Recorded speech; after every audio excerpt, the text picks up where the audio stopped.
everyone. I am Aditi Arora from ABES Engineering College, Ghaziabad.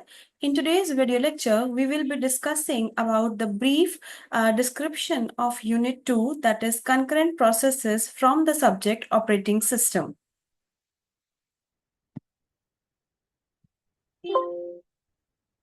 So these are the outline. These are the contents of this particular unit. So first of all, we will understand about the concept of process. What is a process? And the concept of concurrency means how we can execute concurrent processes without losing the data consistency.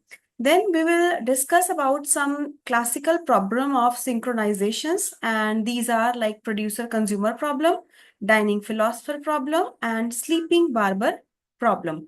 First of all, we will understand what these problems are, and then later on, we will understand the solution of these problems using semaphores. Right.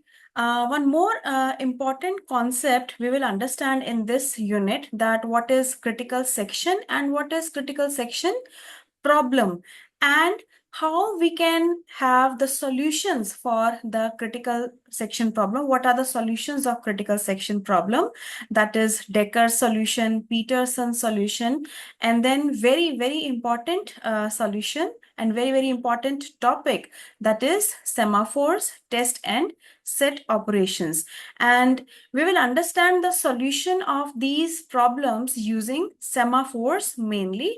And this is very important unit from aktu point of view. Many questions comes from this unit, and mainly these three classical problems of synchronization are being asked every year in your aktu exam, that discuss what is the problem and how we can resolve these problems with the help of the concept of semaphores.